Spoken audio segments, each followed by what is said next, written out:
Presented by Monabic Music। भेलो गामे गामे सोर कहाँ कैली छौड़ी भोर बोले केकरा संगे गेल रही नहारवा के ओर बोले केकरा संगे गेल रही नहारवा के ओर केना छौड़ा के हथौड़ा बड़ी दास भे गेलो पावन गज के लहंगा महंगा वाला नास भे गेलो पावन गज के लहंगा महंगा वाला नास भे गेलो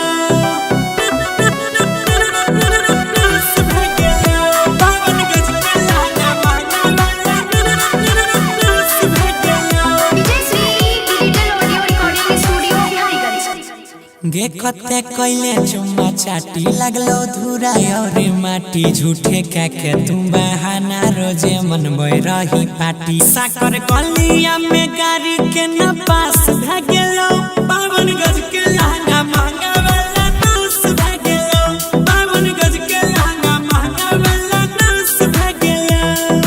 Singing by Gaurav Thakur। नास भ गेलो पावन गज के लहंगा महंगा वाला नास भ गेलो पहिले रहो कसम कस ढीला भेलो नसे नस बोले मुहावा लगाई के पियल खो तोहर रस लागो तोहारो दर्द के एहसास भ गेलो पावन गज के लहंगा महंगा वाला नास भ गेलो पावन गज के लहंगा महंगा वाला नास भ गेलो